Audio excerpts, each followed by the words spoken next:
to remind ourselves how dire the situation is. It's not something that ecologists have invented. It's not some fear-mongering theory. NASA did a study a few years ago, and they looked at thousands of papers, scientific papers that have been published. And what they discovered is that 98% of everything that's out there in the scientific literature comes to the conclusion that global warming and climate change is caused by humans. So if you go to your doctor and he says, listen, there's 98% chances that you have this problem, and there's 2% chances that you don't have it, I think any responsible person would say, well, okay, doc, I think I need to act upon what you're telling me. I don't think many of us would say, oh, let's forget about this. There's 2% chances that he's wrong. I'll ignore my doctor. This is basically what our scientists, what our politicians, many are telling us, advocates all around the world. This is a picture of the Paris conference. This is one of the plenary hall minutes before the Paris Agreement was adopted. There was about 5,000 people in that room. There were 3 rooms like that, 3 plenary rooms like that, where people were working simultaneously to come up with the Paris Agreement. What's in the Paris Agreement? Well, I mean, first, people may not realize, but it's the first time in almost 20 years that the international community was able to agree on climate change together to do something. The last time we had been able to do that was in Kyoto in 1997. So in and of itself, that was a bit of a small miracle. To give you an idea of how broad the participation is, so what you see on this graph on the left there is the number of countries. So out of 196 countries that are part of the Climate Change Convention, 162 had submitted plans, targets, commitments for the Paris conference. So it varied from countries to countries. In some cases, like Canada, we feel that what's been put on the table is not sufficient, it's not ambitious enough, and I'll come back. But what you can see is that basically the vast majority of the countries of the planet are behind this and are doing something. Not everybody at the same pace, I'll grant you that. So those 162 countries, they call them parties because they're party to the UN Convention, but they're countries, they represent almost 95% of the greenhouse gas of the planet. So there is a wide consensus and a very broad effort. What will the Paris Agreement yield in terms of results? There's an international group called Climate Action Tracker that looked at 2 things.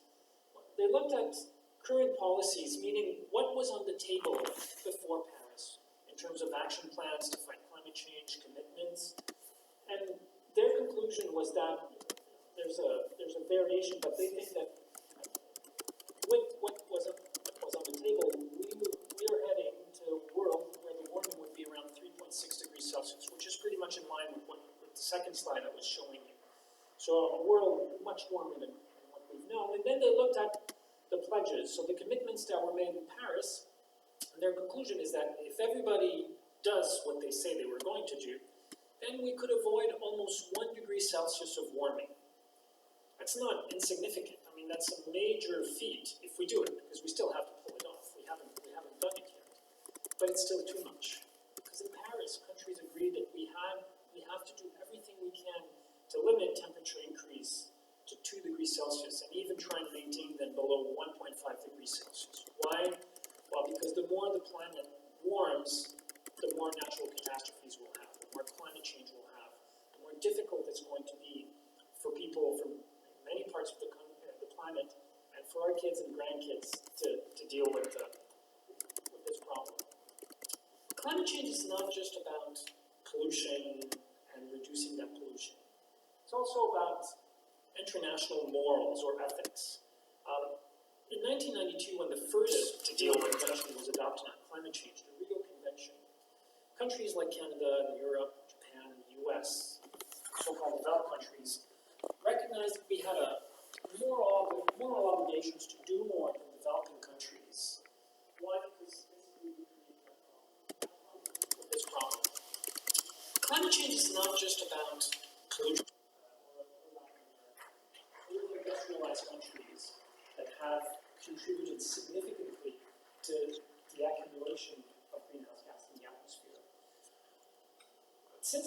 too, and despite the fact that we had recognized that moral obligation, we haven't done much in terms of, okay, well, how do we live up to that obligation? What do we do about it?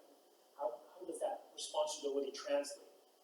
And it translated into 2009, the commitment by the that they will provide developing countries starting in 2020 with $100 million per year to help them do three things: adapt to climate change and try to develop themselves without following our path of development, which relied heavily and still relies heavily on fossil fuels. So try and follow a different path. And I mean, there's some good news and bad news here. There's some good news because it's hard to get numbers, but the last estimate that was done by the Wall Street Journal in 2014 is that there's about $60 billion of money that has been committed for that target. So we're getting there. We still have a few years ahead of us. It's not all public money, and that's a bit of a challenge. So there is public money. There's money from multilateral tools, the World Bank, the IMF. There's Export Credit Agency. And there's also private sector money. In a way, it's nice that the private sector is getting on board. In another way, it's a bit of a challenge. In developing countries, the needs are really in terms of adapting to the impacts of climate change. You know, if you're in Zimbabwe or Malawi or Syria, you're not a very big emitter of greenhouse gases, yet you are suffering the impacts. And what you need is to have some resources to adapt to the impacts of climate change. Private sector isn't particularly interested in funding adaptation programs. Why? Because there's no real returns on their investment. So this is, despite the fact, sometimes we hear that we've almost reached a $100 billion target, which is a good news, but there are other questions we need to ask. There are other issues we have to tackle. And when I say that it's about morals and ethics, this is in French, but I think you'll get it. The upper part of the graph shows the world in terms of its historical contribution to CO2, to global warming. So you can see, the US and Canada and Northern Europe, Africa is not very present on this graph. You can see China a little bit, and India, not Latin America so much, not Central America, a little bit Mexico. So that's historical contribution between 1950 and the year 2000 to the amount of CO2 we've pumped into the atmosphere. And the bottom part is the impacts, in terms of how many people will die per millions of inhabitants. So basically, the more you've contributed to the problem, the less you are suffering the impacts. And the less you've contributed to the problem, the more you will suffer the impacts. I mean, the contrast in terms of Africa is quite staggering, and here as well. And really, the most impacted parts of North America is the north.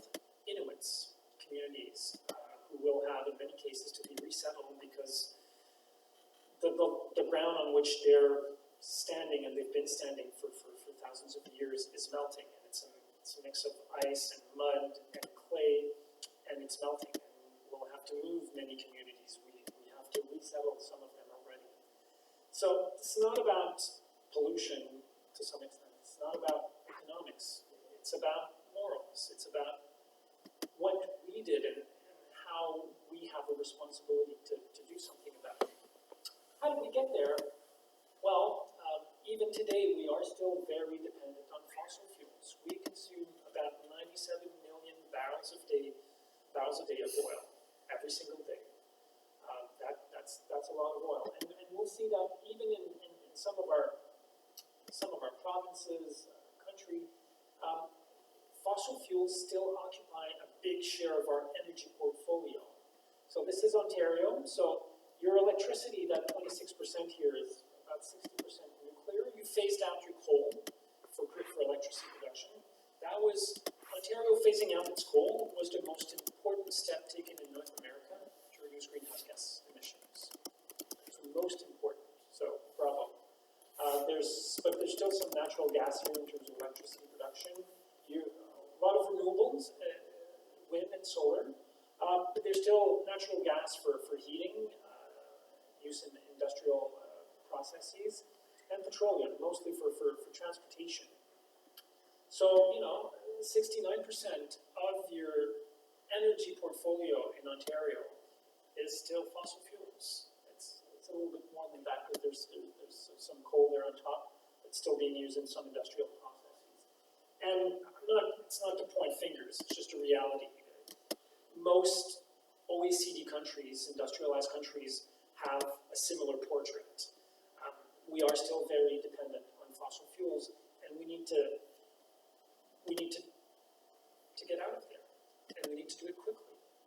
This is why organizations like mine and others are opposed to the Energy East project. And we understand that, as I showed you, we are consuming still a lot of oil, 97 million barrels every day. But what our best and brightest minds are telling us here and abroad is that we have to stop investing in new oil and fossil fuel infrastructures for our energy needs. No one is saying that we're going to stop using oil tomorrow morning, but we have infrastructures to extract, refine, transport, distribute 97 million barrels of oil every day. It's not going away. But if we say yes to projects like Energy East, then we're locking ourselves into yet more fossil fuel development. And that cannot be allowed to happen. So it's not because we don't like people in Alberta who are saying no to Energy East. It's not because we don't want them to make money or to have a living, but it's simply the wrong path to follow. And if we say yes to Energy East, then we have to add 10% to what we have to do to reach our Paris Agreement. And many of us feel, and even the federal government said that our Paris commitment was a floor, it wasn't a ceiling, meaning that they kept the agreement, the target that was proposed by the Harper government, but they said we think we can do more, and we actually think that they should do more, that we should do more as Canadians. And why should we say no to tar sands more specifically? Because it's the dirtiest fuel on the planet in terms of greenhouse gas. It's the most greenhouse gas intensive fuel on the planet. This is a study that was published in one of the most prestigious scientific magazine called Science. And when you look at all of the various stages of emissions, the Canada tar sands emit more CO2 than the oil from Nigeria or from Venezuela. So we cannot allow that we cannot allow that to happen. There's huge opposition, certainly in Quebec, but in parts of Ontario and New Brunswick now. There's opposition out west to the western pipelines, Northern Gateway, Kinder Morgan. These projects have less and less of a social license.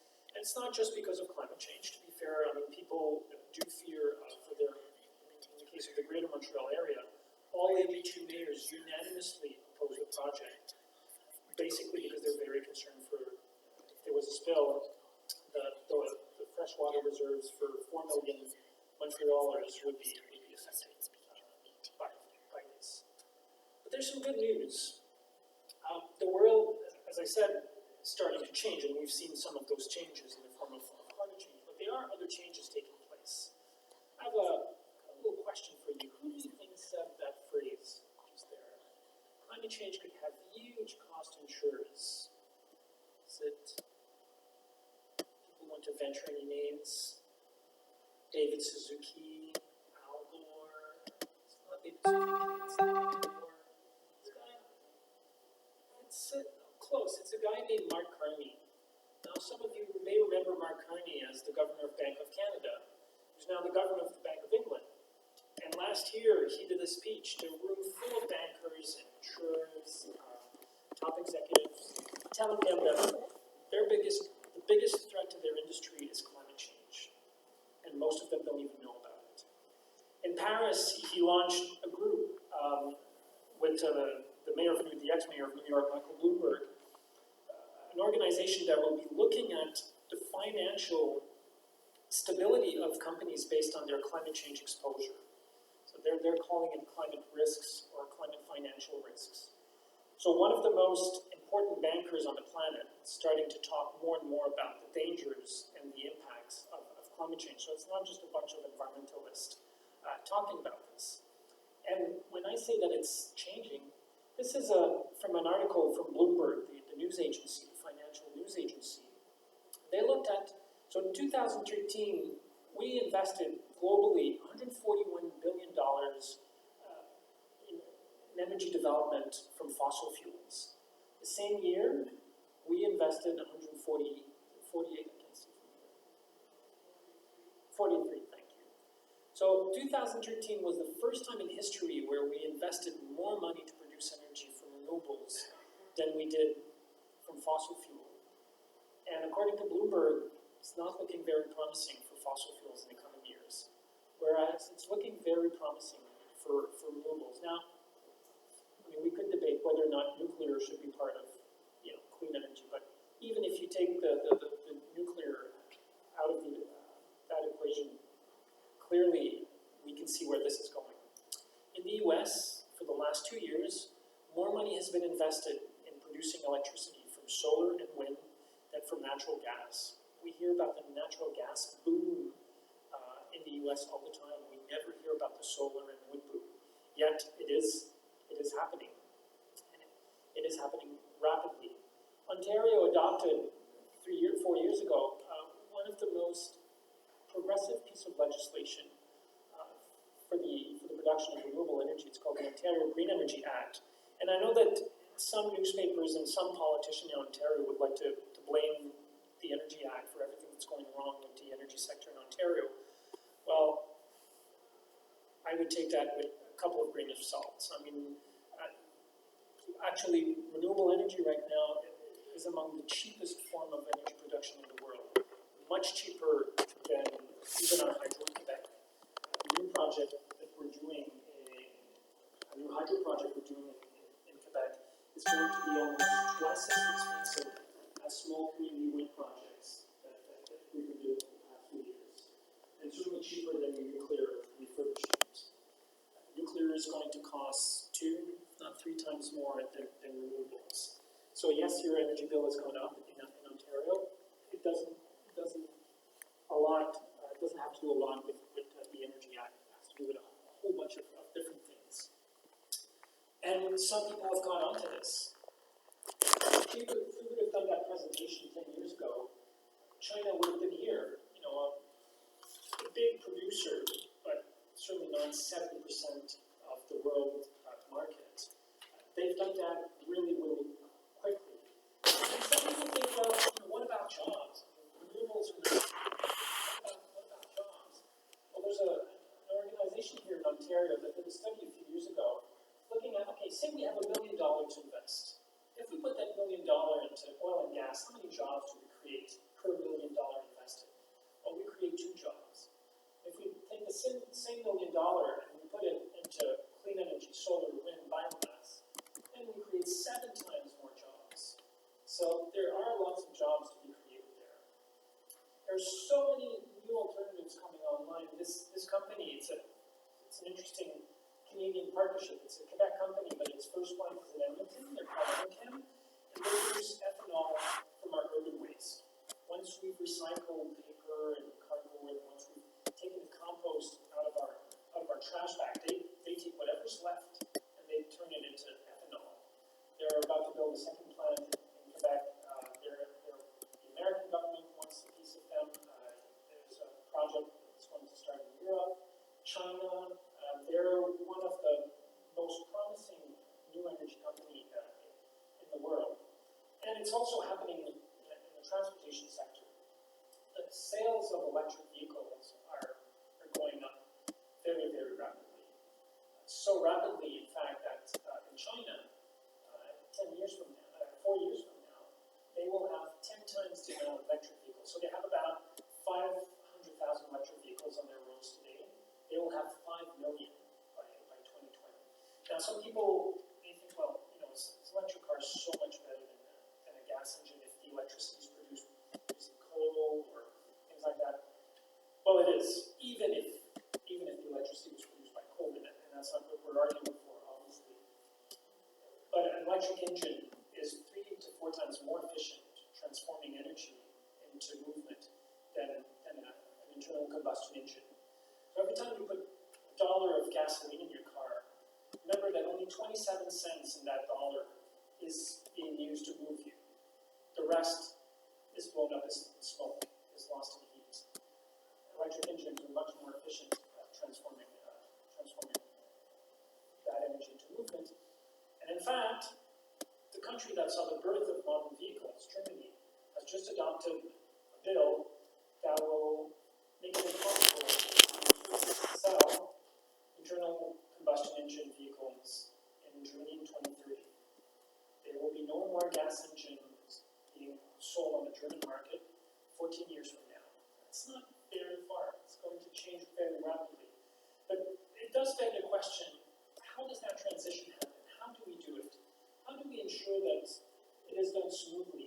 There are lots of people working in the oil industry right now, transporting gasoline, refining it. It would be nice if the transition wasn't done on their back. If lots of people would lose their jobs with nothing in front of them. Let's start thinking about it. And it is starting to happen, but and this is not about technology, but it's about us and how we do that. And there's a very good example of that. You know, if I was to ask you which city in Canada sells 20% of the Chevrolet Volt, that's the electric vehicle from Chevrolet, the last thing you would have answered is Rodden. Most of you have probably never heard of Rodden. It's a small, I had to look it up, I'm from Quebec. See, this is Montreal, this is Rodden. It's an hour and a half north of Montreal. Why do they sell 20% of those vehicles? Because two brothers decided that this is what they were going to do. They make it as easy as possible for you to get an electric vehicle. If you want to try and buy an electric vehicle and you go to any dealership, chances are they'll try and discourage you. They'll tell you that it's too complicated, it doesn't really work well, it's too expensive, it's not reliable. Well, these guys have shown that it can work. That they do everything with you. There's Ontario and Quebec have rebate for the purchase of electric vehicles. Well, they'll fill the form with you online when you're there at the dealership. They'll fill the form to have the rebate for the installation of your charging station at home. We'll get an appointment with an electrician to come and install everything at home. So this is not about technology. This is a decision that they made to stop selling what they used to sell and go for electric. There's this really interesting organization in Alberta, it's called Iron and Earth. Basically, oil sand workers have lost their jobs and are recycling themselves in renewable energy. And they're telling our governments in Alberta and the federal government, help us make the transition. We've lost our jobs. 50,000 of us lost our jobs. Let's work together to see how we can do this better. And beyond the role of technology, let's think of how we can do things differently. This is a typical North American intersection. If you're pedestrian in that context, crossing the street is almost a random street. It's dangerous. Why not bring back local stores? Do without the big power centers. Bring back some trees. Even reserve lane for public transit, or even that revolutionary invention of white paints on the pavement to remind everybody that we're sharing this. Like, the road doesn't belong to people in cars. It belongs to everybody that needs to use it. And we can do that. It's not about shutting down the suburbs. It's about working with what we have and doing things better, doing things differently. I guess I don't have to talk to you very long about Pope Francis and what he's done for the planet, climate change. When it came out, it was a bit of a revolution in Paris. Everybody was talking about this. It had a huge impact, not only in the Christian world, but also another faith, where we saw Muslim imams come out with similar writings as Pope Francis did. And I'll leave you with this slide. And some partners many years ago decided that we needed to really win a not so big place in Montreal. And we said, if we're moving, why not move to this new building?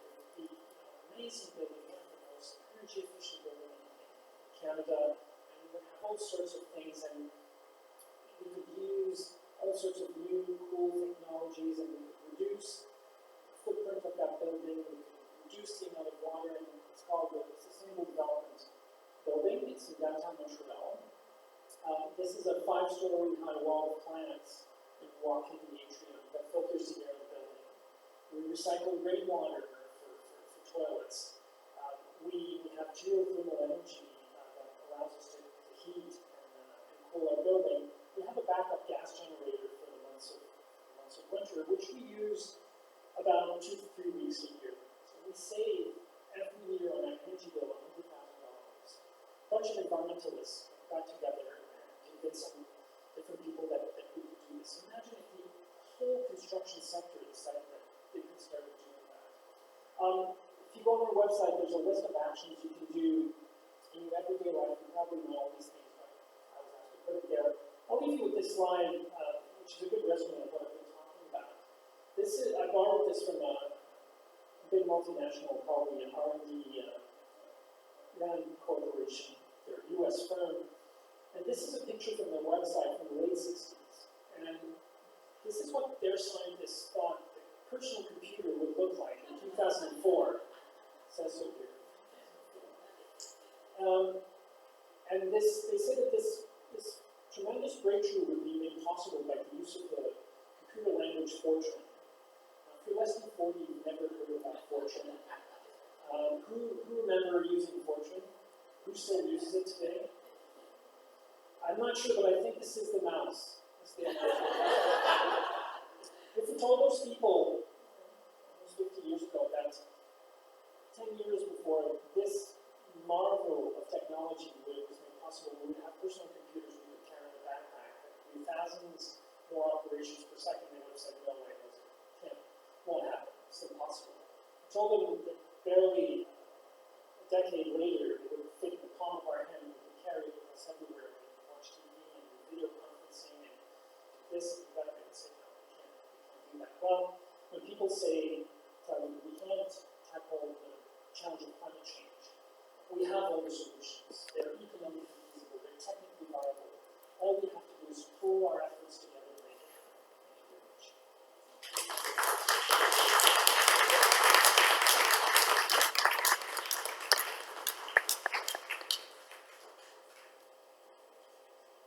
Thank you so much for such a wonderful and insightful presentation.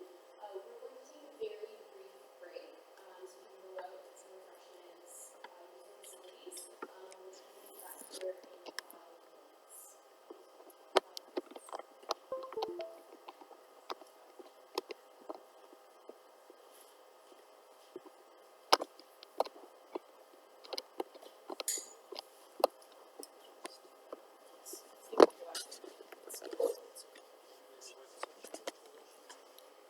So my apologies to everyone, the live stream is now working. Welcome.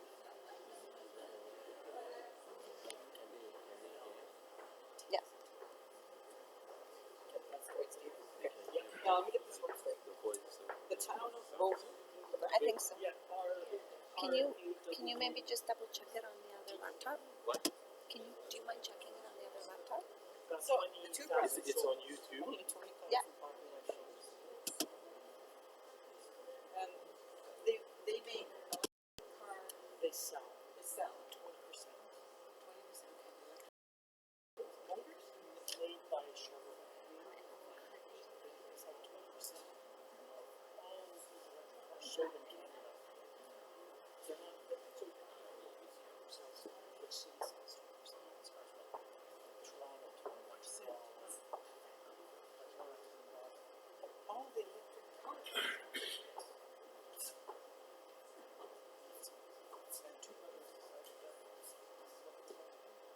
And you do like the whole stuff. They don't make it, they sell it. So they're a car dealer. Car dealership.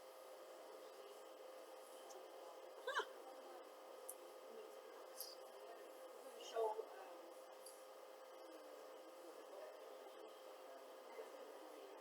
It changes everything. I saw that. And then the other one is the Wisdom to Survive, which is only an hour long. I have seen it before. It hits you with all a whole bunch of things that are happening around the world that are good. And there's some I don't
Oh, that would be Alright, so we'll move on to our next presentation. So Elena Luna from Development and Peace will be our next presenter. She is currently the Development and Peace Regional Animator for Southwestern Ontario. She will focus on Development and Peace mission to support partners in the Global South who promote alternatives to unfair social, political, and economic structures through mobilizing Canadians towards actions for change post-COP21. Please join me in welcoming Elena.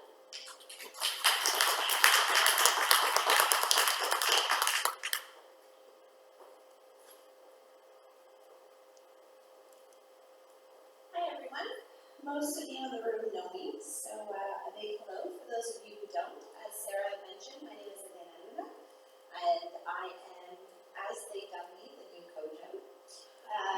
Kojo, that gentleman in the back, who is the animator for Development and Peace, and I am here in his stead for this year. I'm just going to speak to you very briefly about some of the actions that Development and Peace is taking part in. First and foremost,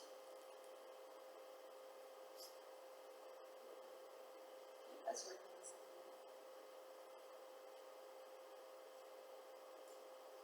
So first and foremost, I'm going to play you a video of what our partners are saying in the Global South.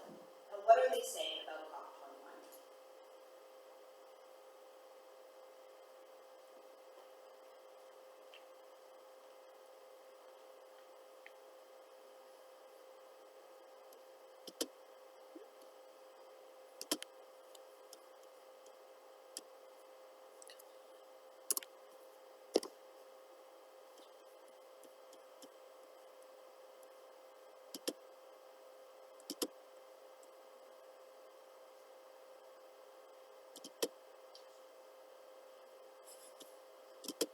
This was working.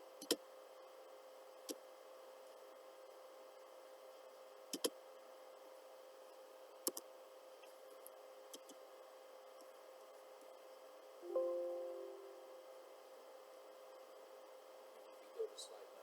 Highlight slide 9. So, yeah.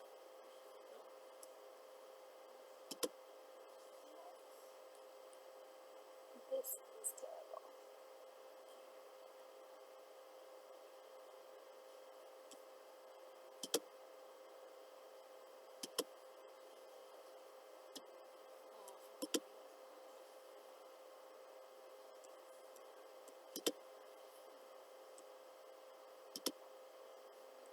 I do so apologize. This was working at home without any issue.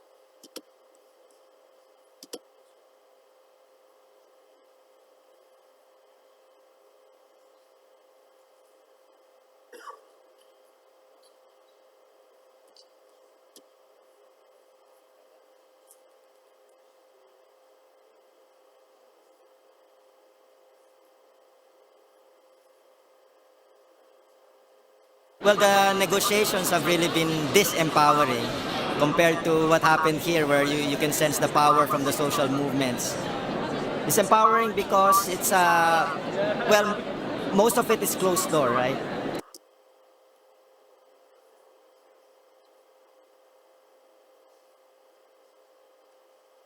Well, I promise to make my presentation after this incredibly short.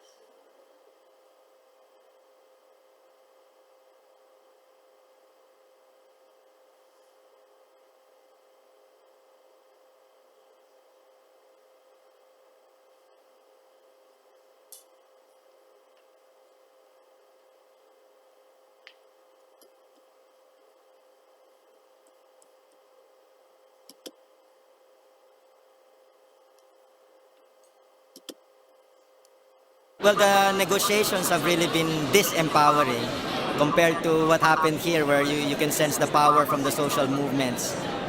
It's empowering because it's, well, most of it is closed door, right? And civil society does not have access to these negotiations. But disempowering also because the deal that is imminently will come out of this, I think will further enhance the power of corporations, the corporate capture of climate policy, right? And that we're seeing that already. While there seems to be, they're selling the idea that there's progress, but in reality, it's clear that the Paris outcome will not deliver the justice that we deserve. Instead, what the Paris outcome will deliver is that the talks will continue at a time when we need less talk and more action. That it's up to communities really, it's up to the people to take charge, right? And do what they can to address the climate crisis. So this means really supporting local struggles against coal-fired power plants, against mining projects, against dam projects, against plantations. So this is a battle that will be waged really at the local level. Yeah, for development and peace, hi to my development and peace friends. I think the work that development and peace is doing, especially in the Philippines, supporting communities that have been devastated by climate change is very important because it builds power, and power is what we need at the moment.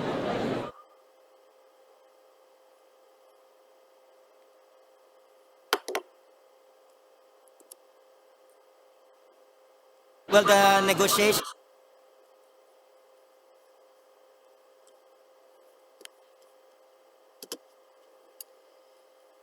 Sorry about that. So from here, what are the next steps that Development and Peace is looking at? What we heard Stephen speak about earlier today and what we've heard our partners say is that there needs to be some action in regards to climate change because it really is something that's very powerfully affecting our world.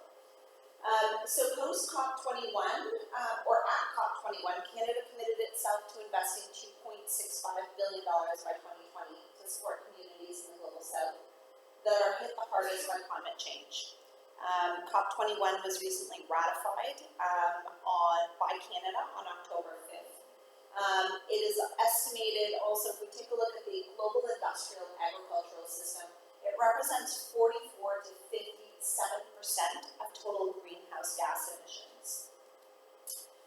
So what we're asking the government is to adopt new targets for reducing these greenhouse gas emissions and also to commit to moving the country beyond the era of fossil fuels and develop new economic models that build upon energy efficient and renewable energies.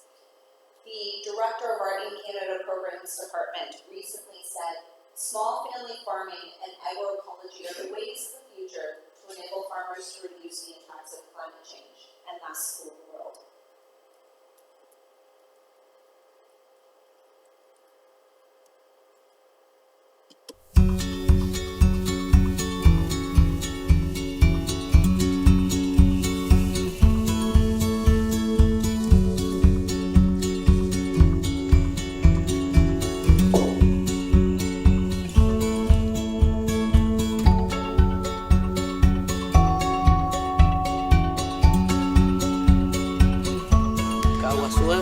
Uno de los departamentos más pobres y uno de los departamentos que tiene la tierra más preciosa para la agricultura.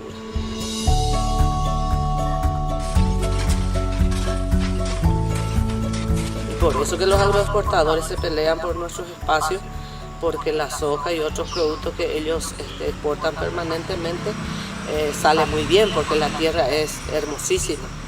La producción de la soja en este distrito más o menos, de la finca, le destruye, digamos, sus plantíos, porque los plantíos no aguantan los químicos que ellos fumigan, con los agrotóxicos, digamos. Contamina el agua que ellos consumen.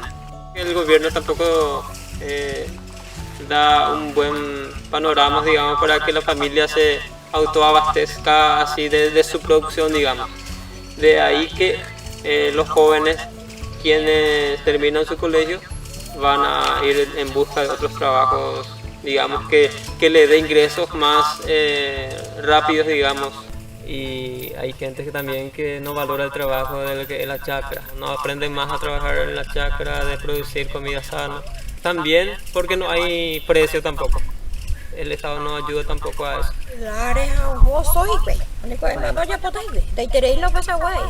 Nuestros compañeros que tratan de resistir, que se juntan para defenderse de los agroexportadores, generalmente son criminalizados. La Coordinadora de Organizaciones Sociales de Repatriación surgió en el 2003 con el objetivo de acompañarnos en el sector rural con los compañeros que son agricultores para defender el medio ambiente por sobre todo. La organización es la única herramienta que en algunas medidas trata de defender a la agricultura familiar. En el 2007 yo me había acoplado. El trabajo de nosotros es conciencia, ver el lado negativo de usar agrotóxicos y eso. Ayuda a la educación también, de saber de qué es lo que comemos, para qué nos beneficia.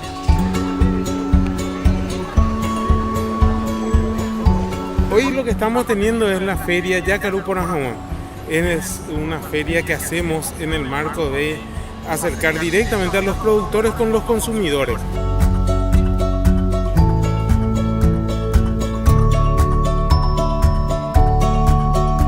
Creemos que saltar los intermediarios y acercar directamente es lo que hace que la gente sienta el sabor y tenga un precio justo en sus platos.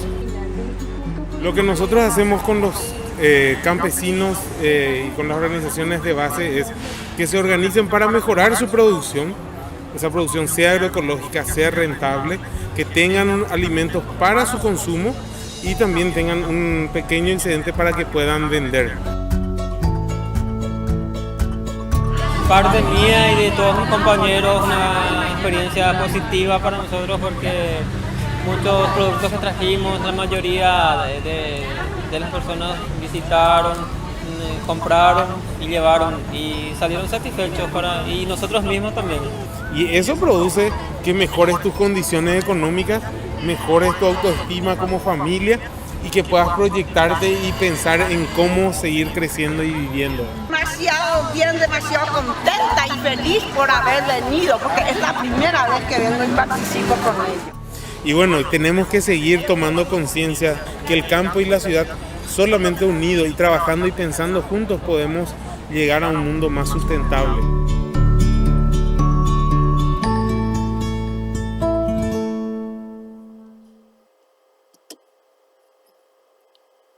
So I'm going to just briefly go over this because we actually have action cards that many of you may already be familiar with, and they will say these exact same things. But we do have an action card that is addressed to the Right Honorable Justin Trudeau, our Prime Minister, that essentially speaks to ensuring that the small family farmer has access to land, that their voice is included in decision-making policies, and that Canada develop agricultural and environmental policies that recognize the essential role of the small family farmer. So to that end, I brought the action cards. I will be collecting them this evening. And so if anybody would like to sign one, please invite them to come see me afterwards.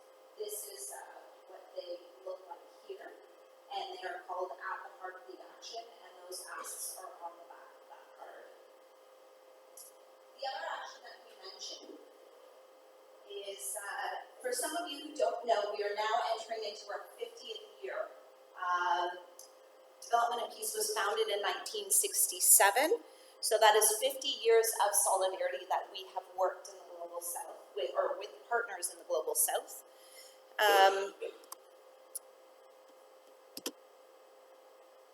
Very quickly.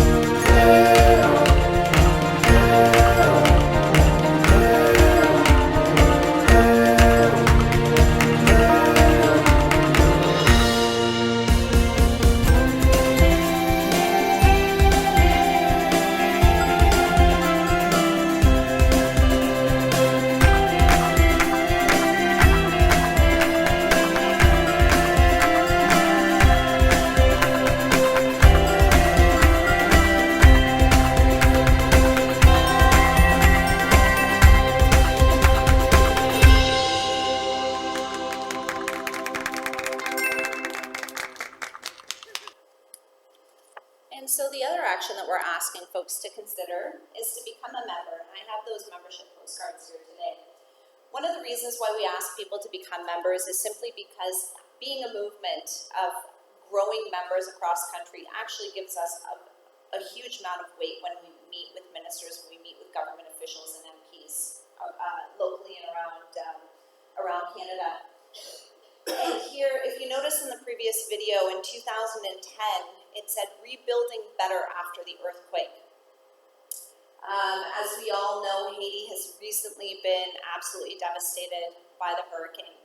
And I'm proud to say that more than 500 houses in Fessier and Tibucan that were built by Development and Peace and its partner suffered only minor damage.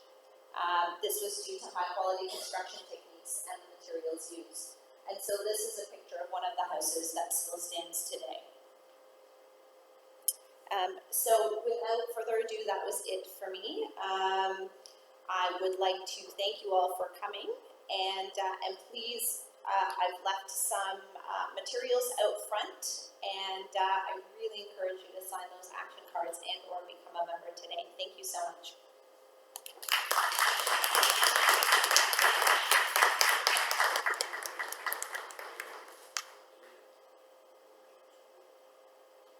Oh yes, I apologize. Membership this year is free of charge, so if you are not a member, all you have to do is sign your name.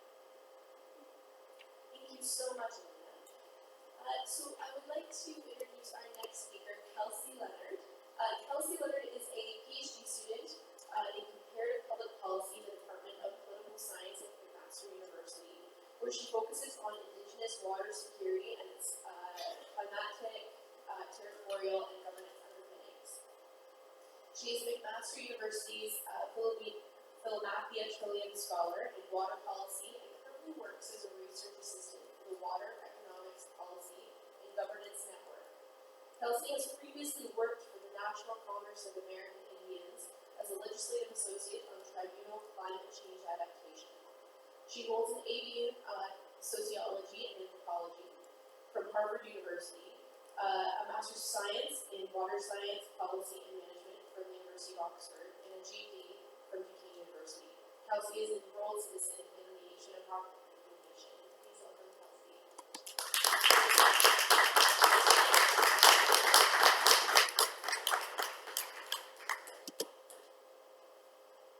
I have PowerPoint.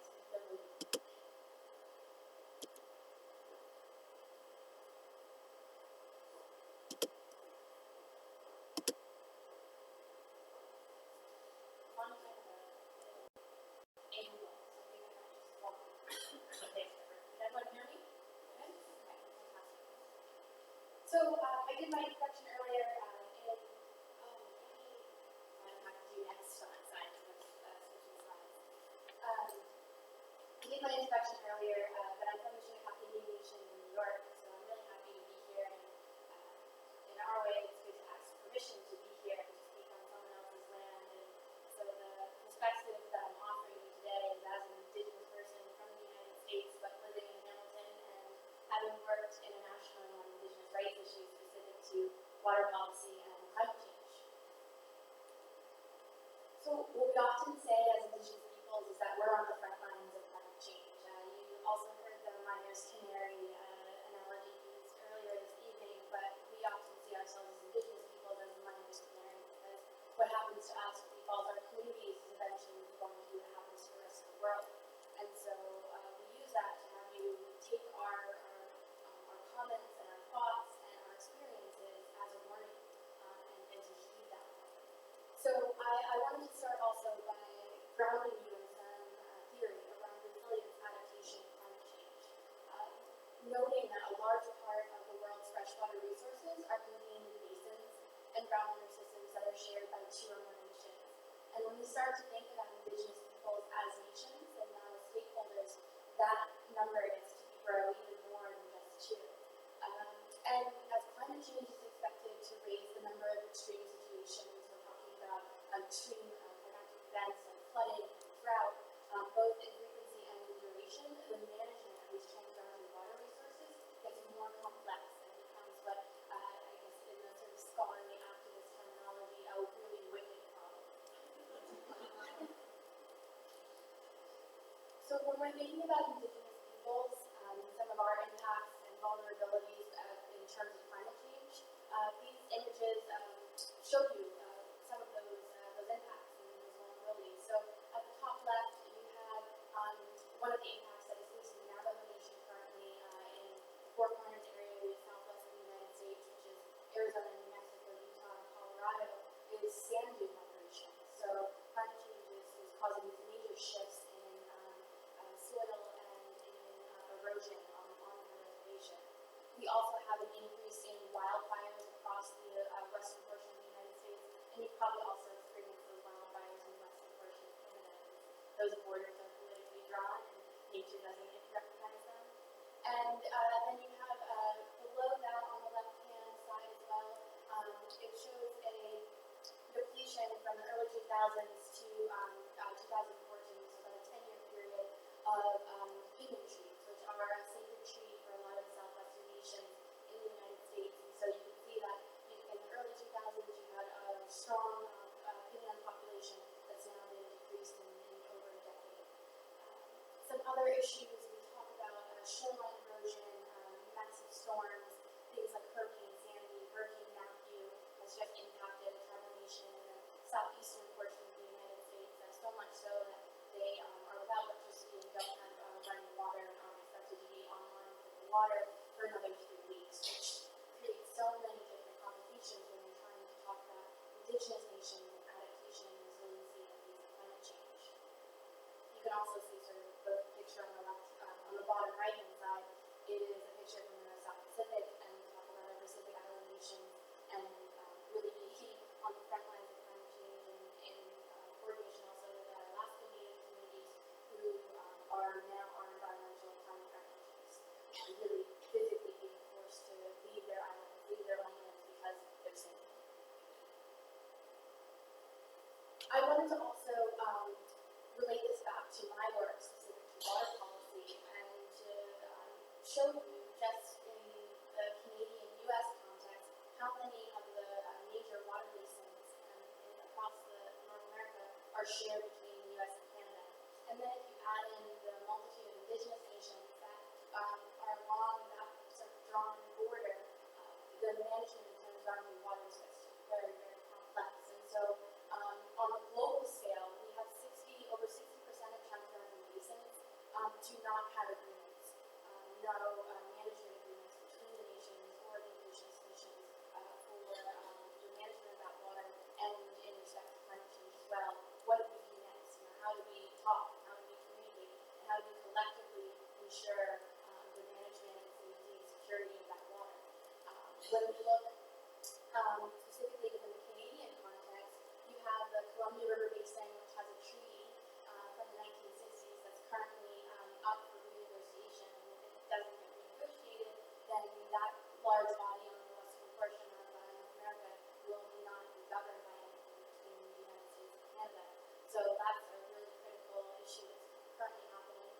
We do have sort of agreements for the Great Lakes, I'm sure you're familiar with that, but there's a lot of these agreements don't take into consideration indigenous nations. So not only within Canada and the United States, but globally, 80% of the existing agreements are bilateral between nation states and don't include indigenous nations in the process.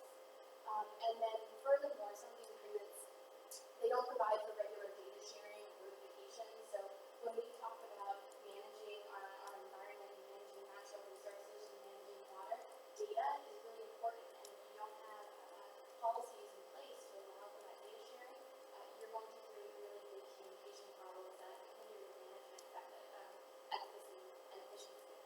And additionally, some of these agreements don't establish allocation or benefit sharing processes.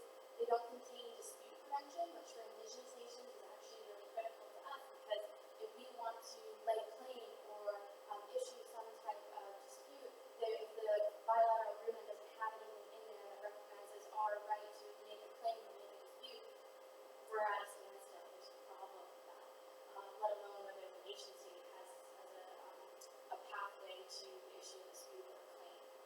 And then lastly, sometimes these agreements don't apply to the entire basin or to the entire aquifer we're talking about groundwater. So when we're thinking about climate change mitigation and adaptation, I wanted to make sure that we know that there's a distinction between the two. For mitigation, we're dealing with the causes, and we're looking at actions that reduce the level of greenhouse gases in the atmosphere, reducing emissions, enhancing carbon sinks.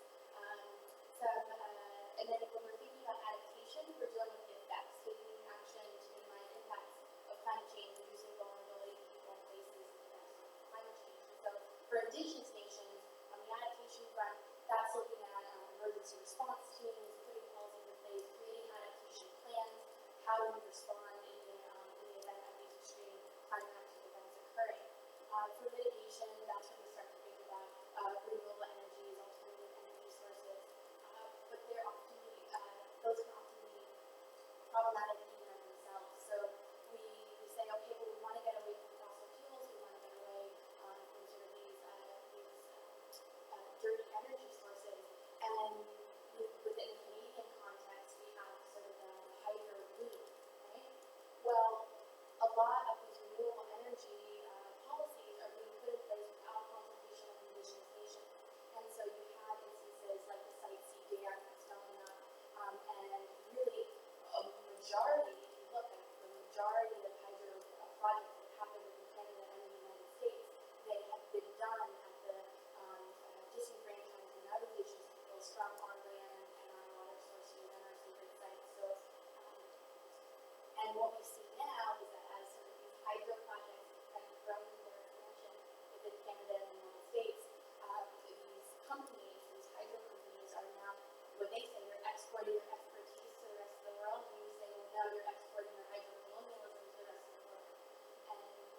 flooded our lands, you flooded our, our grave sites, our sacred sites, and now you're just trying to go and do that elsewhere in the world.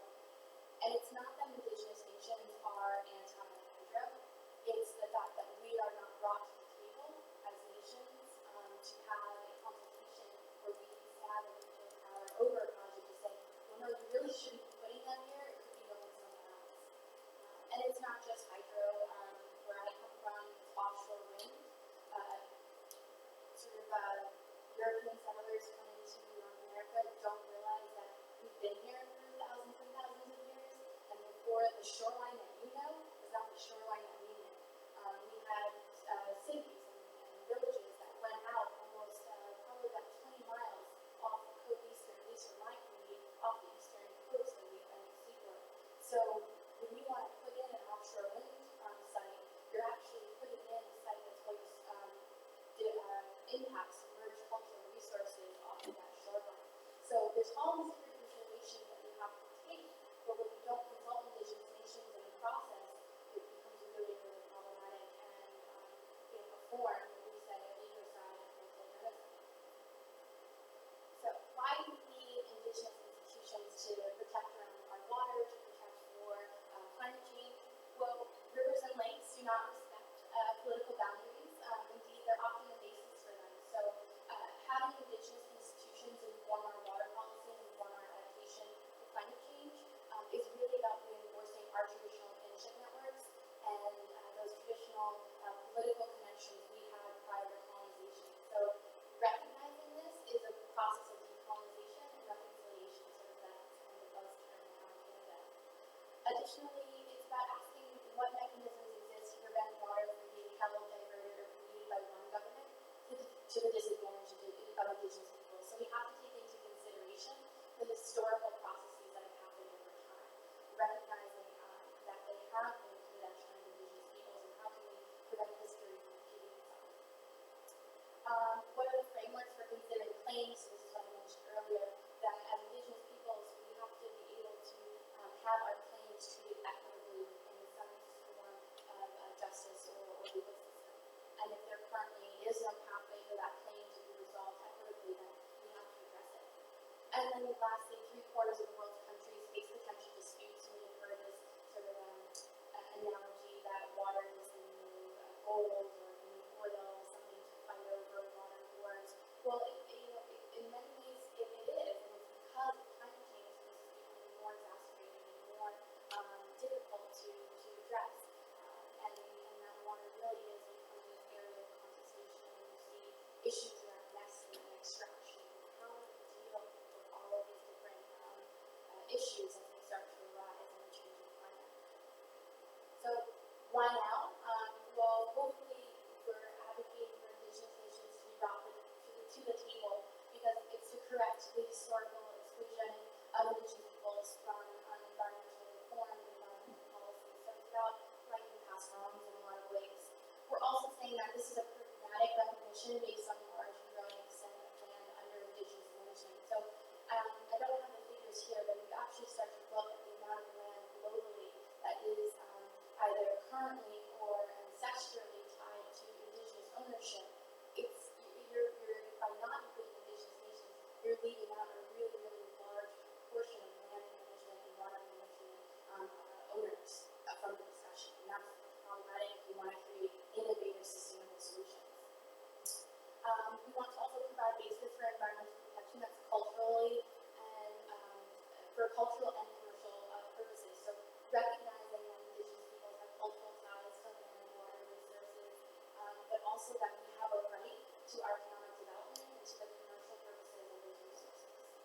And then lastly, to committing nation states to acknowledging and protecting the special category that indigenous peoples have as traditional knowledge holders and as ancestral stewards, and so recognizing again that identity as nations and not as stakeholders.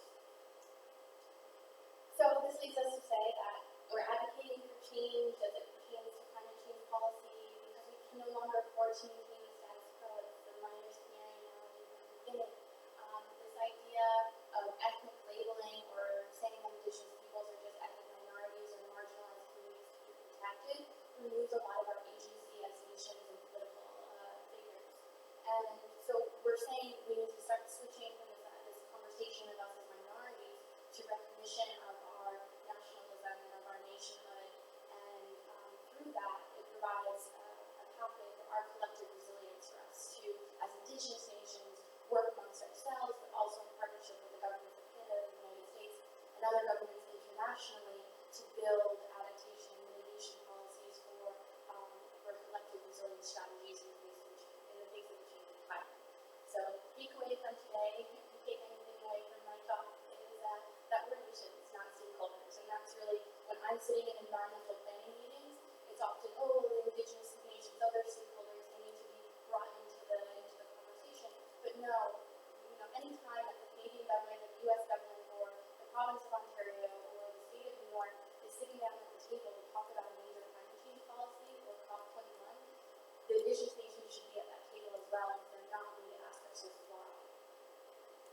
So this is just to sort of orient you to some additional climate change threats that are facing indigenous people. The photo from the top left is of the current protests going on in Standing Rock for the protection of water, which I'll get to talk a little bit more about later. And then the bottom photo is a sort of panoramic of the Navajo Nation coal generating facility, Black Mesa. So you can, as many of you have heard of some of the water issues around the coal generating facility in Navajo Nation.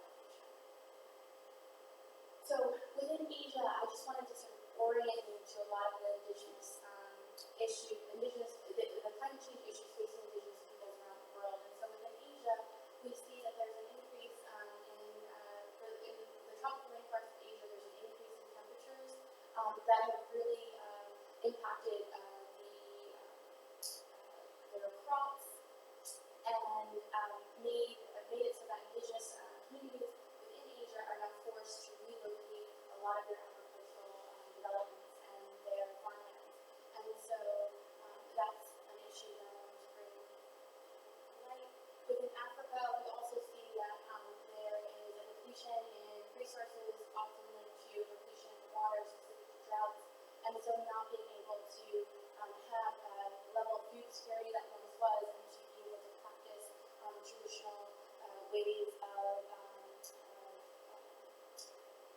having their goat farms as well as cattle production. So we're looking at those types of species shifts and not being able to sustain that type of those traditional practices. Within the Amazon, we're also seeing major issues around water and deforestation. We have some recent cases that have come out also around mining, so that's something that's really important.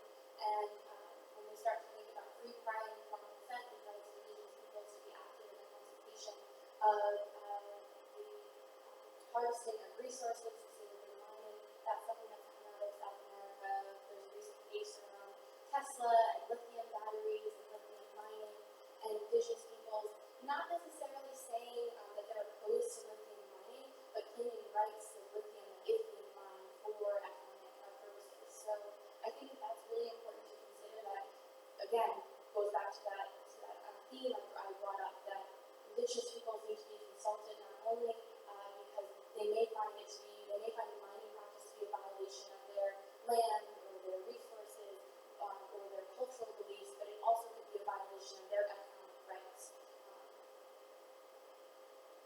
And then within South America, we see also the sort of staple crops are being depleted because of climate change, and then that is forcing a lot of communities to have to move to higher altitudes for the production of those crops. We also have major issues around water shortages and glacial impacts from climate change and glacial melt. We heard a little bit about the Arctic earlier, and I think everyone is familiar, but the takeaway here is that we already have climate refugees within the world, and they exist within the Arctic and within the Pacific Islands, and not being able to recognize that, I think, is a big misscaling and misguidance of our society. There are people that have been forced to leave their homes. Also within New Orleans, sort of the area, Louisiana, we have indigenous nations off the Gulf Coast that acted in the oil spill, in addition to other climate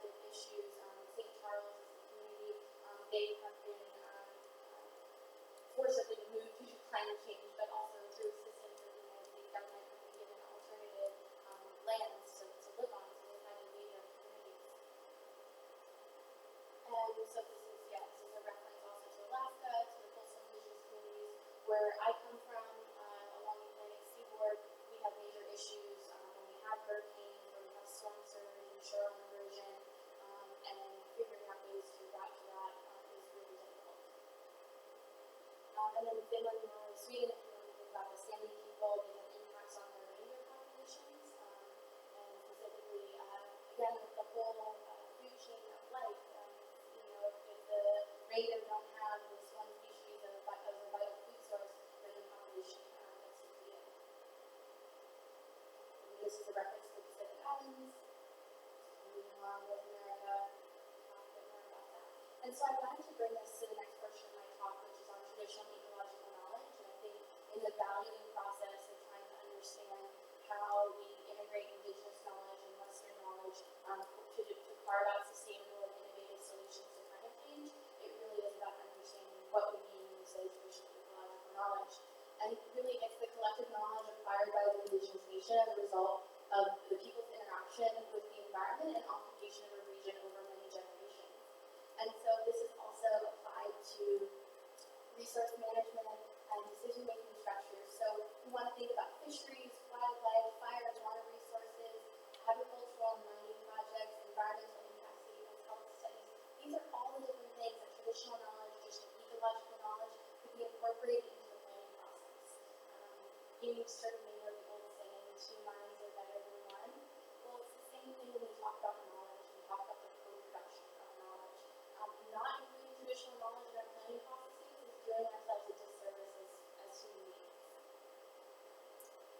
So again, we often have this sort of like battle between Western science and traditional knowledge, traditional ecological knowledge, and I think it's maybe helpful to see these sort of two dichotomies of the two, but to also see that there's a lot of similarities between the two. For Western science, we kind of say, well, maybe it's one-track thinking, and traditional knowledge is more holistic thinking. For Western science, there's a focus on physical concerns, but with traditional knowledge, there's priorities that encompass all levels of reality. Values based on scientific measures for Western science, values based on survival of culture. For Western science, man is treated separate from environment, and for traditional knowledge, man is a component of the environment. And I think that that's really critical because a lot of our policies, whether they be political, environmental, science-based, they go back to a sort of founding, philosophical, political theorists of the Enlightenment era, right? And really where this was this distinction between man and nature. Within indigenous communities around the world, we didn't have that. We didn't have Kant, okay? So, it really was this holistic approach to knowledge and to producing knowledge. And that ethics being separated from the scientific measure, where really ethics are incorporated in the traditional knowledge tradition. And then lastly, the use of quantitative interpretation to analyze and communicate risk. And for traditional knowledge, communication of concerns typically have qualitative focus. So when we think about moving forward, we want to think about how can we blend these?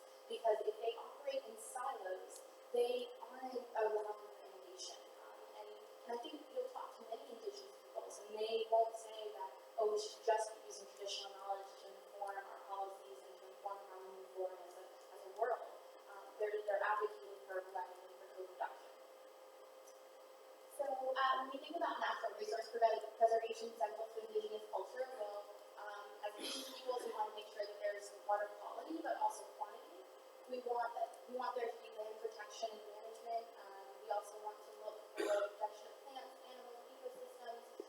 You may see that many indigenous nations are advocates of ecosystem-based management as a sort of process theory. And then lastly, other cultural resources, archaeological, historical, ceremonial, recreational, fishing, hunting, and gathering sites. These are all aspects of natural resource preservation when we start thinking about building plans for climate change that are important to indigenous nations. Some of our specific risk considerations, you've seen them from what I identified earlier, but it's got subsistence living intake.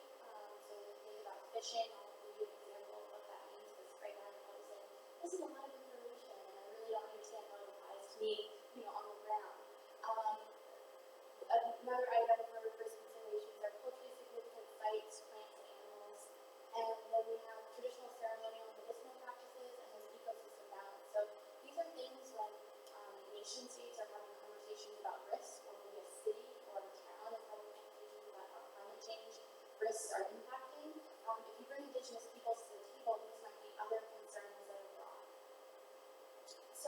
take subsistence living specifically, and we see that we've got, for the exposure factor, if you want to take maybe someone who's a subsistence person, which most likely is an indigenous person, versus someone who lives in an urban area, for drinking water, a subsistence person is going to have 4+ liters per day, where someone in an urban environment might only have 2.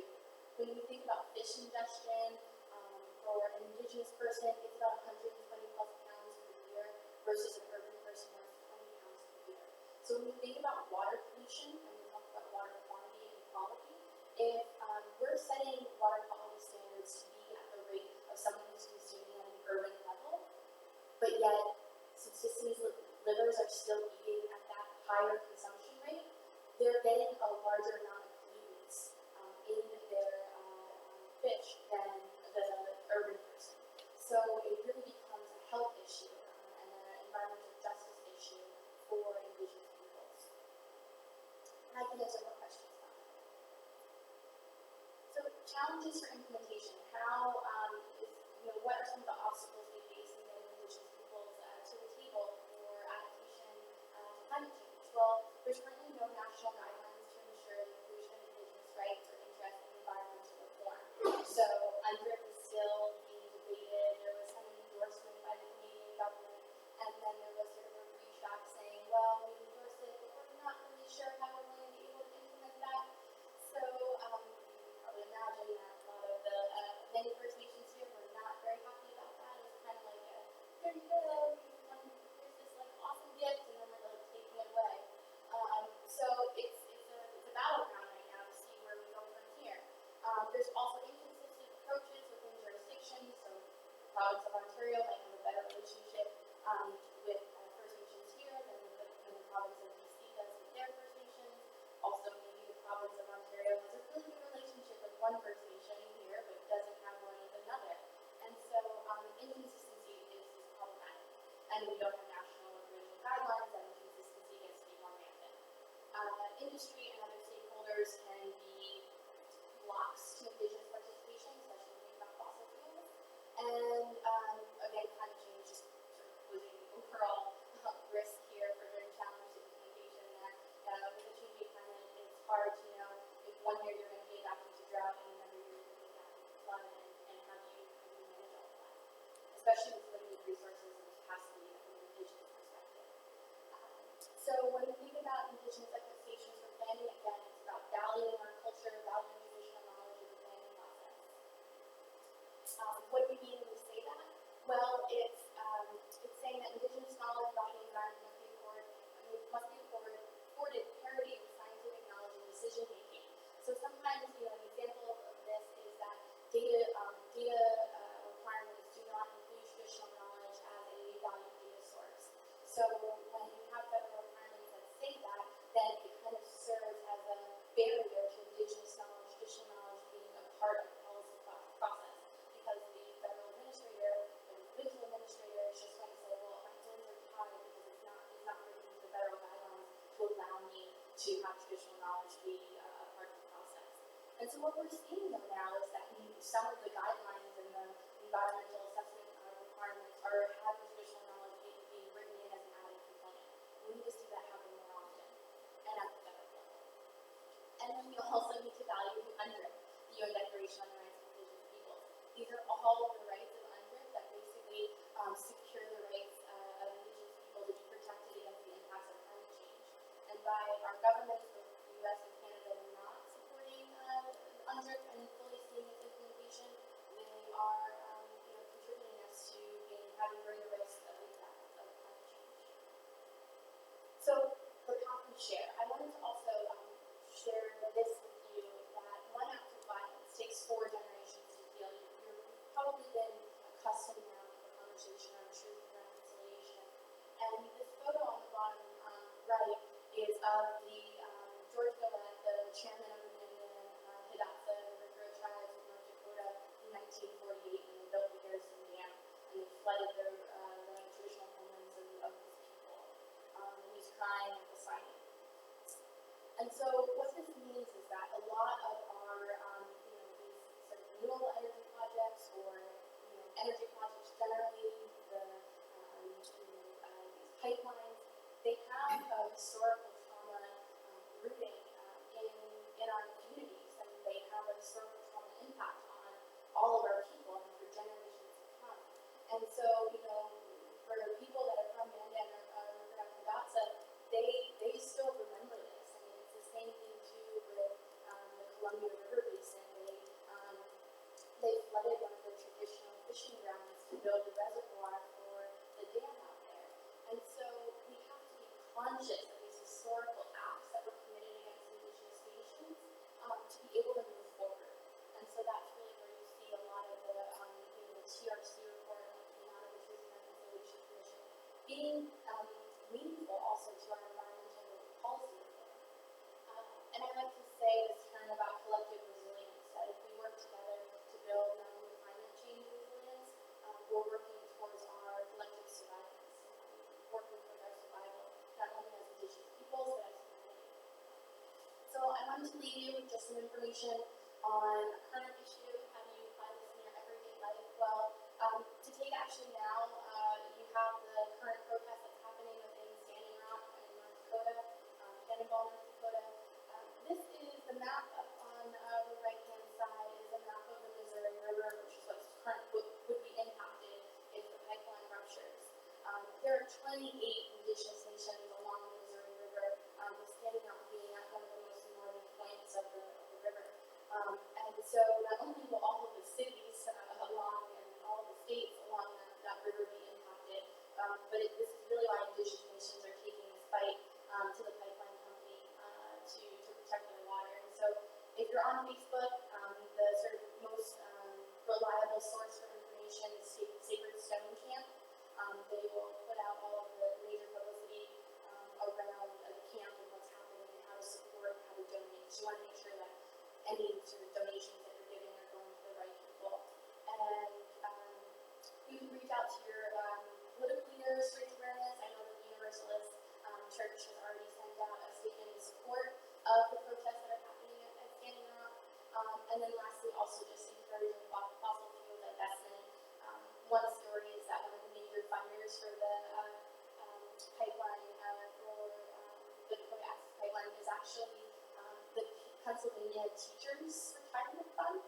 So all of the teachers from Philadelphia and Pittsburgh, the retirement funds are actually investing in this major pipeline. Of note too, why this is also an environmental justice issue as much as it is a climate change issue.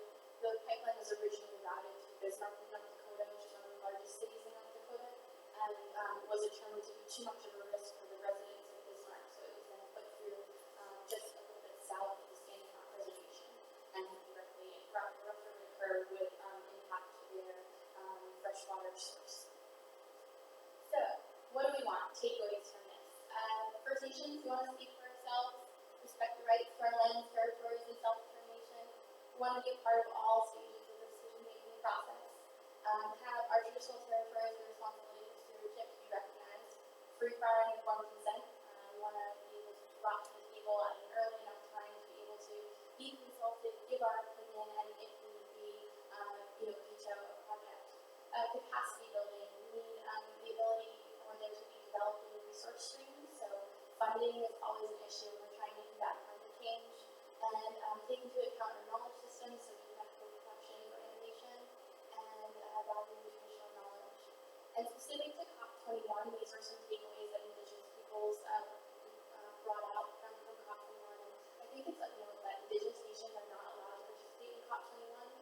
This also started with the original Rio conference where Indigenous nations actually proposed a fairly large protest to be allowed to be in the General Assembly when they were denied access. And so every conference since then, they proposed a very large protest, often have done pre-events to get our issues heard, and still have been denied access. But this is some of the takeaways from COP21, where we call for there to be a traditional knowledge center of excellence, and that's just to be housed in Canada, and that all states commit that their domestic action plans will be developed in consultation with Indigenous people. Just some conclusions. Our nations have stakeholders, models of peoplehood, and to value traditional knowledge in the decision-making process. So, this is a quote from Billy Graham. Just wanted to leave that with you. He's kind of one of our well-known environmental stewards from the Northwest Coast.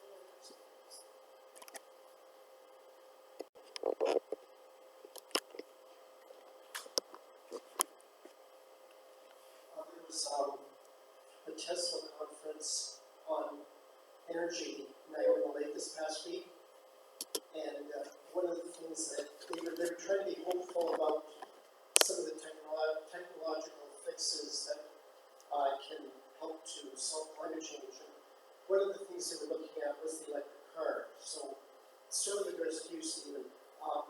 But Kelsey, you mentioned something too, and that is that they mentioned at the conference, and that is the whole issue of batteries. And as electrical cars increase in numbers, they need to mine cobalt, and the environmental destruction that creates. And so they were saying that the current technology in terms of batteries is not there yet to solve the problem really. And it's a bit of a technological fix. It isn't real. So they were saying that the technology is moving very, very quickly, and the solution will be there. But I'm wondering whether that still doesn't solve the problem, because as we drove here to here from Niagara Falls, of course we're in traffic jams.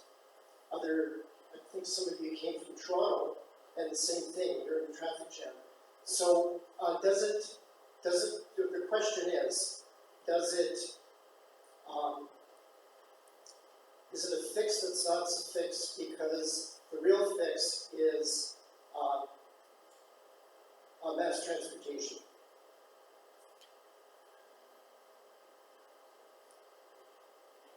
Well, you're right. We couldn't replace all of the vehicles we have on Orleans roads with electric vehicles or different technologies. So we need to. That's why I talked about urban planning. It's not just about technology. It's about changing the way we approach these things.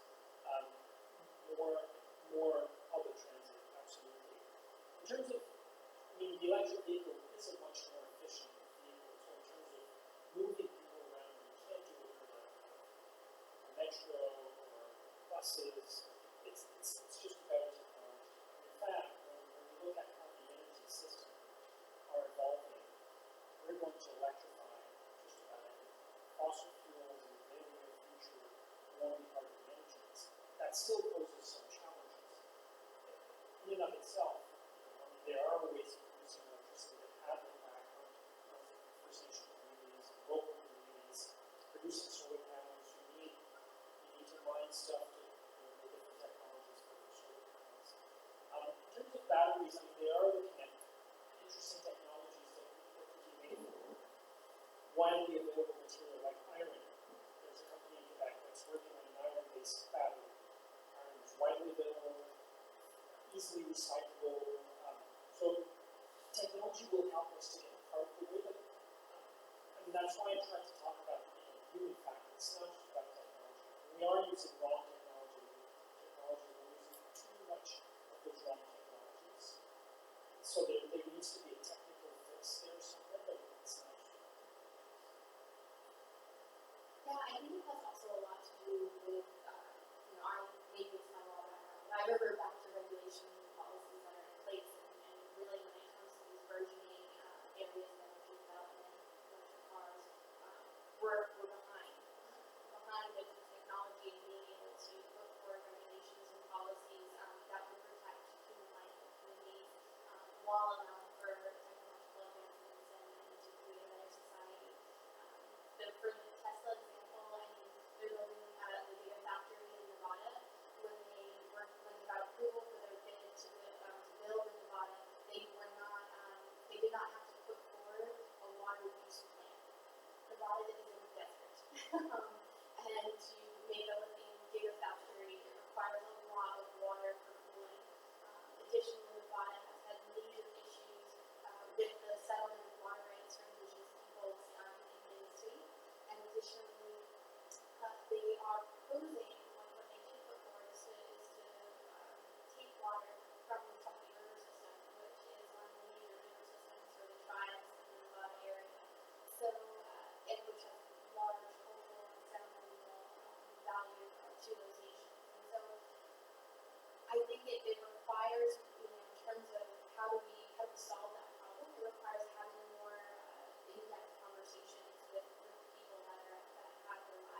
specific also for water policy in Canada, there's not a lot of court cases that rested on Indigenous water law. They actually claim in that case for protection of Indigenous waters, and that protection is based on entity rights. And so we shall see. It's also kind of one of those things when you're on the U.S. border or the Canadian border, where you take a case to the Supreme Court, and it's a really big gamble. Really to go on the teams, it's a really big gamble, not just for the precedent that they're going to set, but also for the amount of money they had to fully fund the case, which is millions and millions of dollars. So if they lose, then they're on the line for that bill, which is really, really problematic. And so that's just I think the other thing I wanted to say about pipelines is we had this really big rally, I think also in Canada and definitely the United States, to stop the Keystone XL. You don't realize that all of these pipelines that are now based on numbers like 9A or that are going to access, they are the Keystone XL. But the company found out, the corporation found out, we're all owned by the same company, what they found out is that the policy and regulations for the states and the provinces were easier to get around than going across the international border. So they decided to bifurcate the pipeline on all these different sections so that they could get to whatever they wanted.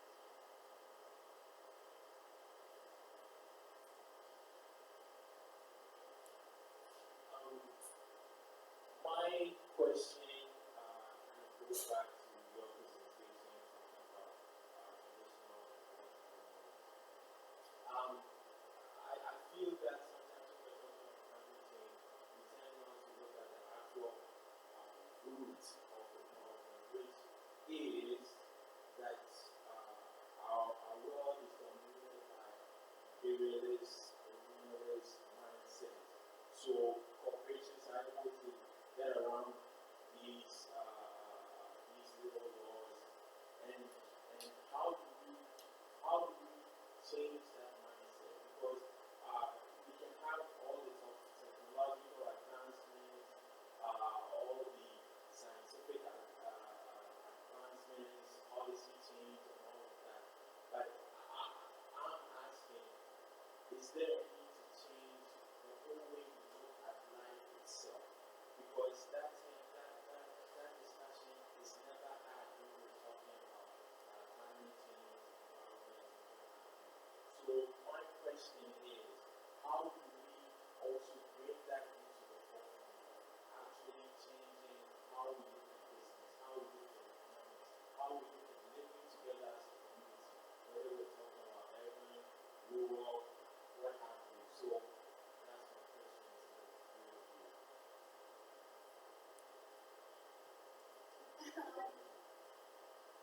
Really good question. I think it's a really complex question as well to answer. But I think when we think about mitigation, it's not just figuring out new technology or preparing for different types of energy sources. I think mitigation also can be our education policies.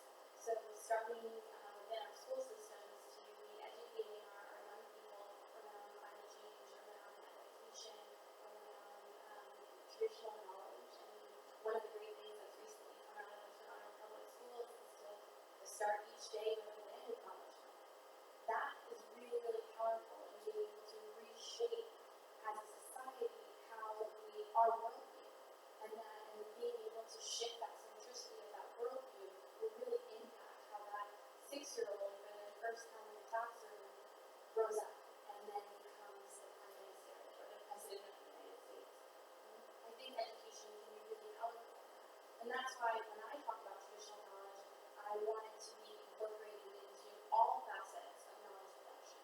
So when we're looking at data that's developed for the healthcare system, it should also have a policy on how you incorporate traditional knowledge within that policy. I think there's just so many ways that we can develop mitigation factors that aren't just sort of siloed within what we might conceive as environmental focus.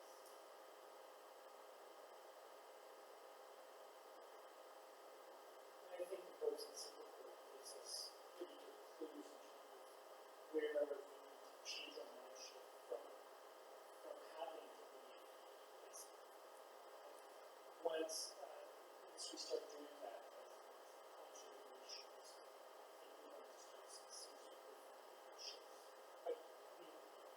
challenges of multinational, health value being about the same here, maybe not, thanks to alignment, remain, I mean, these remain very challenging. And it's not something that's going to go away anytime soon, so we will need to continue fighting these battles. They're very, very important battles. At the same time, the more we are capable of globalizing policies and measures to fight climate change quickly, the more it's going to be more and more difficult for these multinationals to try and get away with it. If you don't get us a promotion, we'll move our class there. But if everybody is on par doing similar things, it's going to be more and more difficult.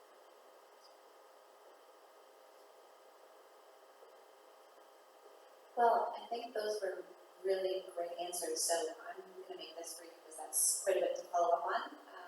Kojo, you and I have actually spoken about this, and I think that you bring up a great point, is how do we get to the root of what the issues are? The root is our perspective and our thinking, and to change that, we just had a conversation yesterday with the member over there, Frank, in that adults are sometimes the hardest to change.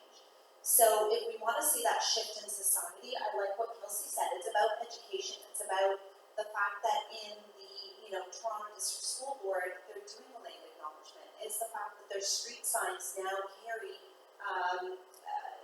the traditional names of what those streets were for the Anishinaabe people. So I think it's really important that we start educating our young, and I think that as adults, even when we feel as though we have an understanding of some of those issues, to really take a moment of self-awareness and understand that we probably don't. That we can always, like a layer of onion, peel back one more layer.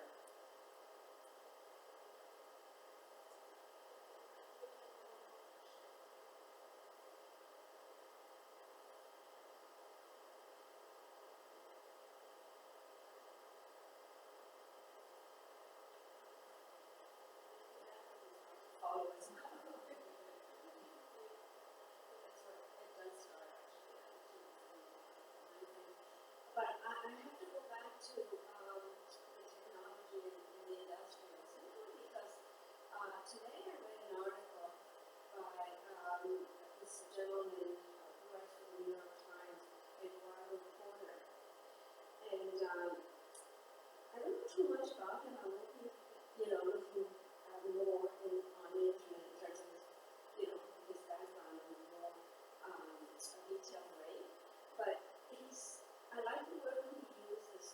I like when he uses the word catastrophic climate changes. And so with that in mind, with him realizing that we are heading for catastrophic changes, he does also play the devil's advocate in a way by saying that sometimes optics, are not helpful. For example, the mantra of big coal versus virtuous wind and solar. Immediately people will shut down with that kind of a statement. And he's also noting that, he kind of says it in a very gentle way that wind and solar, it can't compare to coal generated energy right now. So if in fact Stanford University researchers right now are saying there isn't enough research being done right now to replace the power that is coal generated plants, right now you have the naysayers having more power in terms of saying it's not, shutting down all of the coal generated industries is not the answer, because what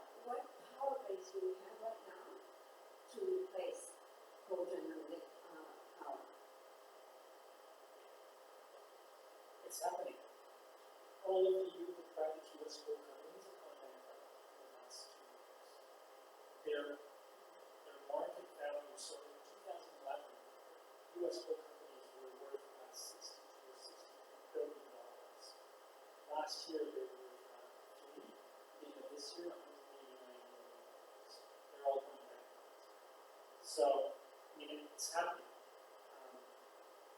There are many social challenges involved with that. So coal mining communities are shutting down. What happens to people? In some cases, climate change is upon us. Catastrophic climate change is upon us, and we're not ready. The transition is starting to happen. We're not ready either. And in many cases, Alberta as an example, Newfoundland is also another good example. Tens of thousands of people lost their jobs because too many of our eggs were in the oil basket. We thought that oil was going to be at $140 a barrel all the time, and everything's going to be rosy when oil plunges and big problems. So we need to prepare for that. I mean, in terms of there's enough wind resources, there's enough sun resources out there to compensate for everything that's going to be. We did it in Ontario. We shut down coal, which was about 3% of your electricity production. We did that over a few years. Replaced it with natural gas, not so great, but better than coal, certainly, and some renewables. So, many countries are doing it. In China, which is not exactly necessarily human rights, but when they've become, in a matter of a few years, the largest producer of solar and wind energy. This year, they're going to invest more in renewables than they're going to invest in coal. So it is happening. We need, Kelsey said, we need to find ways to do this. So we're not creating other problems by trying to solve them. There's no such thing as green energy. There's greener energy. So, if you look at it from a full life cycle analysis, solar certainly has less overall impact than coal. It doesn't mean that you can do it. You can implement it regardless of the social consequences to First Nations or local population because it's a greener form of energy. And often we've tended to overlook that aspect. It's greener, therefore, let's do it. Let's not think about the social aspect of it. So, renewables still present some challenges, but it's much better. Air pollution, water pollution, greenhouse gas, than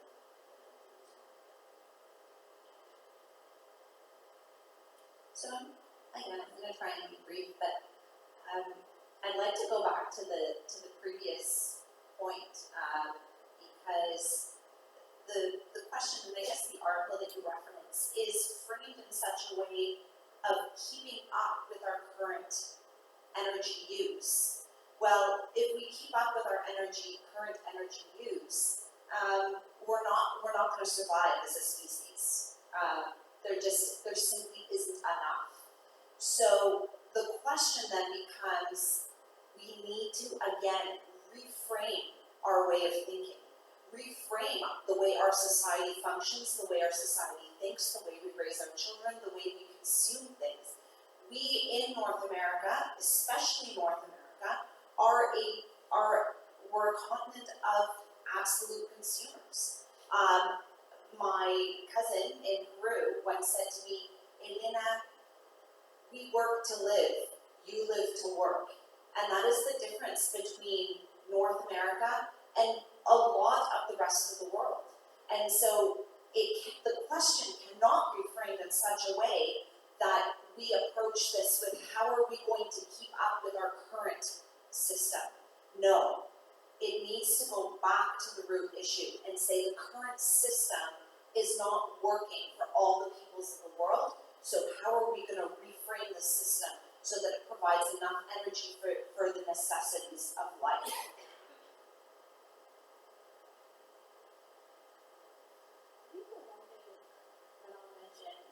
It doesn't really have an indigenous focus, it's just kind of an American issue right now, is that when we replace something, we have to think about the communities that are impacted. Or when we take away something, we think about the communities that are impacted. So coal has seen massive depletion in the past 2 years. One of those coal towns is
This is not a question, it's just a comment, pertains to what Elena was getting at.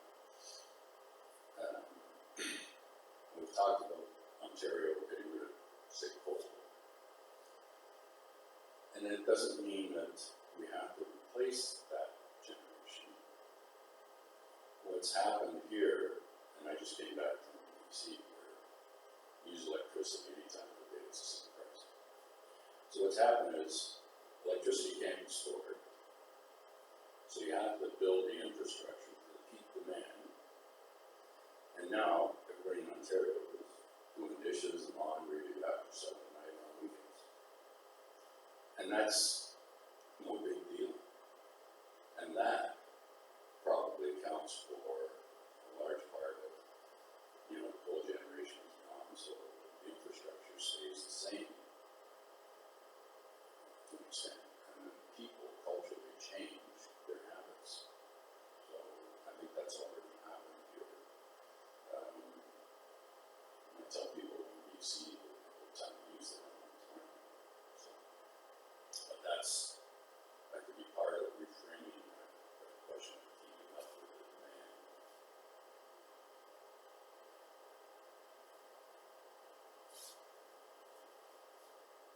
Thank you so much, everyone, and A, for coming, and to all of our speakers for joining us tonight and sharing your insights.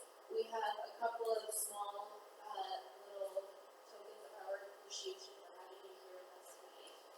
And we can't thank you enough for both speaking, but also answering our questions and sharing your input with us tonight. So thank you, everyone, A, for coming, and thank you to our speakers.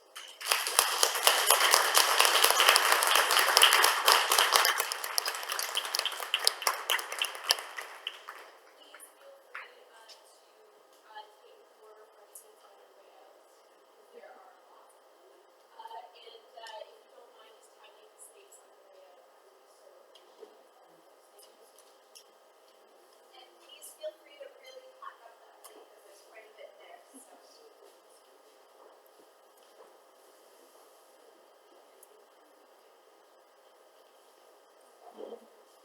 So.